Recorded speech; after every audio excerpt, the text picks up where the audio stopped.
Salam sehat, salam luar biasa. Yuk kita awali video ini dengan kita doakan teman-teman seperti biasanya ya.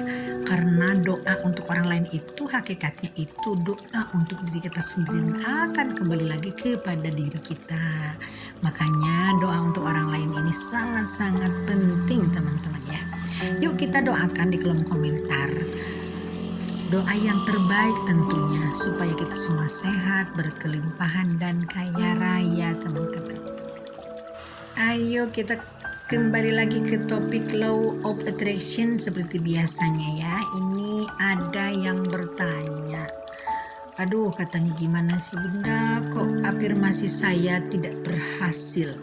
Afirmasi saya malah tidak ada isyarat dari Yang Maha Kuasa, dari alam semesta kalau semua manifestingnya akan terkabul. Nah ini teman-teman ya, jadi kadang-kadang kita ini tidak menyadari apa sih yang sudah terjadi dari hasil manifesting kita. Ini sebenarnya kalau kita jeli memandang dan bersikap positif, misalkan kita mengharapkan uang 10 juta, aduh suara mobil. Uang 10 juta itu sebenarnya sudah ada di depan mata, cuman kita tidak bisa melihatnya karena terhalang oleh perisai rezeki atau limiting belief. Nah ini yang pasti, perisai rezeki ini dan limiting belief ini harus segera dihilangkan. Sebenarnya rezeki ini seluas samudra teman-teman ya, sebanyak pasir di lautan, banyak bahkan tidak terhitung, sebanyak bintang di langit. Cuma kita sendiri harus menyadari bahwa kita memang harus menyatu dengan alam semesta. Limiting belief ini tentunya versinya sangat banyak dan macamnya sangat banyak, tapi terutama ini tidak disadari oleh kita dalam kehidupan sehari-hari.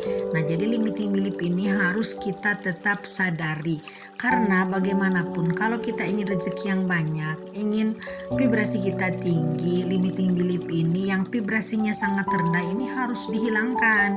Nah misalkan begini contohnya, apa itu diantaranya yang lekat sehari-hari dengan kita? Pertama, ngomongin orang. Nah ngomongin orang mungkin dalam hati, mungkin mengumpat si ini orangnya gini-gini, ini pelit deh, ini.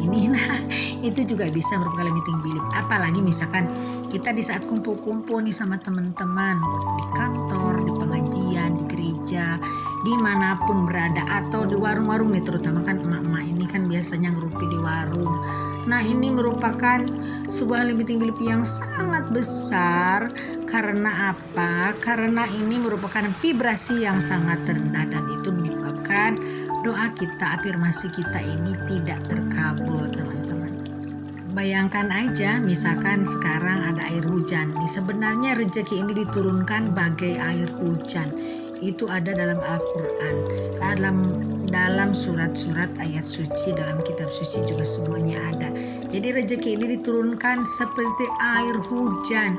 Nah jadi air hujan ini siapa aja yang bisa menampungnya. Misalkan kita cuma punya gelas, nah karena kita kemampuannya cuma punya gelas, rezeki yang kita tampung ini cuma sebesar gelas teman-teman ya.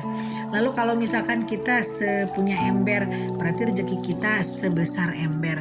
Tapi kalau kita punya penampungannya besar, punya kolam, misalkan punya danau, nah itu airnya akan banyak teman-teman. Karena apa? Karena penampungannya besar.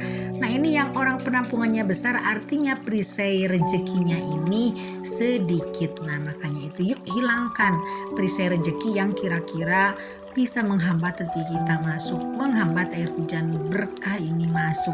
Nah itu tadi ngomongin orang, hindari mengomongin orang. Apalagi kalau kita tinggal di komplek, waduh itu sangat-sangat ini ya, sangat-sangat mungkin untuk membicarakan orang lain. Apalagi ibu-ibu di komplek tuh luar biasa. Karena kenapa saya ngomong begini? Karena saya sudah mengalaminya.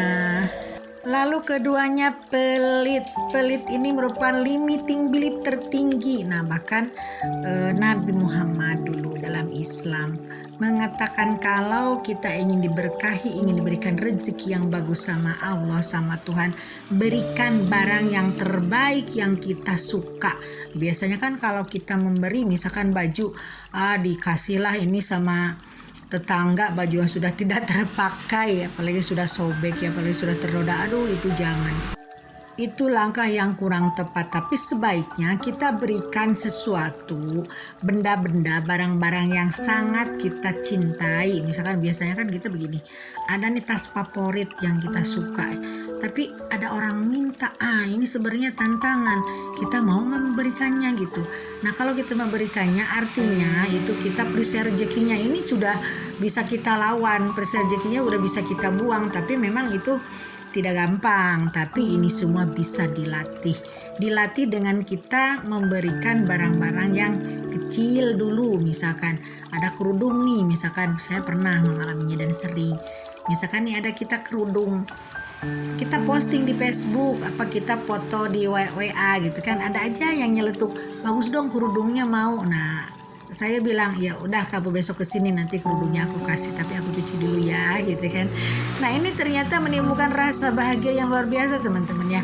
Tidak seberapa sih barangnya, cuman kita kalau memberikan sesuatu yang orang lain suka, biasanya kita akan lebih bahagia teman-teman ya. Nah itulah sumber kebahagiaan ini, sumber rezeki ini karena kita sudah merasa bahagia. Makanya yuk kita bahagia dulu, baru rezeki akan datang mengalir. Di antaranya yaitu dengan memberikan barang yang sangat kita sayangi dan sangat kita cintai. Lalu ketiganya sombong teman-teman. Nah ini sikap sombong ini kadang-kadang tidak kita sadari ya. Kalau misalkan ada orang bilang memuji kita, aduh ibu cantik sekali, ya iya dong siapa dulu gitu kan. Saya kan kita begitu, jangan gitu teman-teman, itu menyiratkan rasa sombong. Bilang aja kalau ada yang memuji, aduh ibu cantik sekali, oh iya terima kasih, ini berkat Tuhan, ternyata Tuhan memberikan sesuatu untuk saya yang terbaik, yang seperti kamu lihat gitu. Aduh motor lagi. Nah coba gitu jawabannya teman-teman. Nah kalau jawabannya seperti itu, kita tidak menandakan orang yang sombong, tapi memang kita merupakan orang yang rendah hati. Dan rezeki ini, uang ini akan jauh dari orang yang sombong, karena orang yang sombong ini merupakan punya vibrasi yang sangat rendah. Keempatnya merupakan perisai rezeki itu yaitu sombong, suka bohongnya. Jadi orangnya tidak jujur atau suka bohong.